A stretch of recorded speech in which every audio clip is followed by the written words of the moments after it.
What's up, Coconut Boknat, and welcome back for nadaganap na naman ang ating buhay dito sa loob ng barko. Second day in the morning. Ito yung oras na kagigising lang namin ni David. Bago nga kami gumayak para kumain ng breakfast, itumambay muna kami dito para magmuni-muni. Ang ganda kasi tumambay dito kapag umaga. Maya-maya lang ay naligo na rin ako at maglalagay na tayo ng ating sunscreen sa mukha. Ito nga pala ang matagal ko nang ginagamit na sunscreen kasi hiyang talaga siya sa mukha ko at maganda. For sure, alam nyo yan dahil na kay Brilliant tayo. Charot. Kahit bago ako matulog, naglalagay pa rin ako ng Brilliant sunscreen. Dahil hindi lang natin protection yan sa araw, kundi protection din natin sa ilaw. After namin makaredy, ay dumiretso na kami dito sa 16th floor para mag-breakfast. Chinek na din namin yung pool dito kung maraming tao at ito nga dahil maaga pa, wala pa masyadong tao. Pagkabilaan nga pala ang swimming pool nila dito sa 16th floor. Dahil maaga pa nga, kaya wala masyadong tao, kaya dumiretso muna kami dito sa casino. Last night na pumunta kami dito ni David at ang mga kasama namin ay sobrang punuan talaga. Tumambay na nga pala muna kami dito dahil napagod kami kakalakad dito sa loob ng barko. Sa laki nga ng barko na to, hindi namin alam kung naikot na ba namin ang buong barko. Sis pa nga daw ng umaga mag-o-open ang table kung saan naglalaro si David kaya bumalik na muna kami dito sa aming kwarto. Nandito nga kami sa unahan ng barko tapos yung aming kwarto ay nandun sa 10th floor nasa dulo. Kaya matinding lakaran talaga ang kailangan kapag nasa loob kayo ng barko. Kaya pag kayo nga pala ay magkukrus, huwag na huwag kayong magsusuot ng heels dahil mahabang lakaran talaga ang kailangan ninyo. At dahil second day pa lang namin dito kaya medyo ligaw pa tayo. Sa pangalawang araw na na-experience namin na nandito kami sa loob ng barko ay so far so good naman. And wag nga din pala kayo mag-alala kasi napakaraming restaurant dito sa loob ng barko. Yun nga lang, hindi nga lahat ng restaurant ay included sa binayaran natin. After how many minutes sa paglalakad, nakabalik na rin tayo dito sa ating kwarto. Pagkabalik nga namin dito ay napakalinis na ng aming kwarto. At eto nga si David ay napagod sa paglalakad kaya ito, midlip muna siya. Nakaka-relax talaga matulog dito sa loob ng barko. Pagkagising nga ni David ay tumambay na muna kami dito sa balcony. Para naman worth it talaga yung binayaran natin kaya i-enjoy talaga natin ang every moment na nandito tayo. Sa first night nga namin dito ay sobrang sarap talaga ng tulog ko. Samantalang nung nandun kami sa aming bahay ay hirap na hirap talaga ako matulog sa gabi. Kahapon nga after magkasino ni David ay tumambay na muna kami dito. Siya nga pala si Kendall, ang director nitong cruise ship. Parang ang ganda talaga ng trabaho niya kasi all she does is talking ganon. Pagkatapos nga magsalita ng director ng barko ay may another program na naman sila. Tinantay nga namin ni David. At eto nga yun, nagtuturo sila kung paano nga mag-fold ng mga napkins o kaya naman towels. Kung saan naalala ko na pinag-aralan ko nga din pala ito sa college. At dahil nga magla-lunch na ay pumunta muna kami ni David dito sa may taco place para kumain. Order nga lang pala ako ng chicken tacos na dalawa. Ay Joy, sinasabi ko sa inyo, the best talaga ang chicken tacos nila dito. Wala nga pala yung mga kasama namin dahil nauna na nga daw silang kumain at nakalimutan nila kaming i-invite.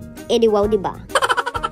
And for the dessert naman, kinuhanan lang ako ng mango ice cream ni David. After nga namin kumain ni David, bumalik na rin kami dito sa aming kwarto para magpahinga dahil nakakaantok talaga ang mabusog. Yan nga pala yung mapa kung saan makikita mo kung nasaan na ba ang barko na sinasakyan mo. Kagising nga namin after napping, eto nga't nag-ready na ulit ako dahil kakain nga kami ng dinner. At dahil Mother's Day nga ay meron silang pa-elegant dinner, kailangan naka-Amerikana ka doon at naka-night gown. At sa kasamaang palad nga, walang dalang pang-Amerikana si David at ang kanyang best friend, kaya dito na lang kami kumain sa Italian restaurant. Yung iba nga naming kasama, meron silang formal attire kaya naman pumunta sila doon kung saan may papiging. Charot! Ang unang sinerve sa amin dito ay itong tinapay na napakatigas. And then itong in-order ko na napakasarap na shrimp. Tapos another grilled shrimp na naman na meron siyang halo na puso ng saging at talong. After nga namin kumain ay tumambay na ulit muna kami dito dahil tinitingnan namin yung mga nagpapapicture na ang gaganda nga ng kanilang mga kasuotan. After nga namin tumambay dito at magantay sa pila ay finally nakapasok na kami dito kung saan manunood kami ng comedy. Limited nga lang pala ang pwedeng pumasok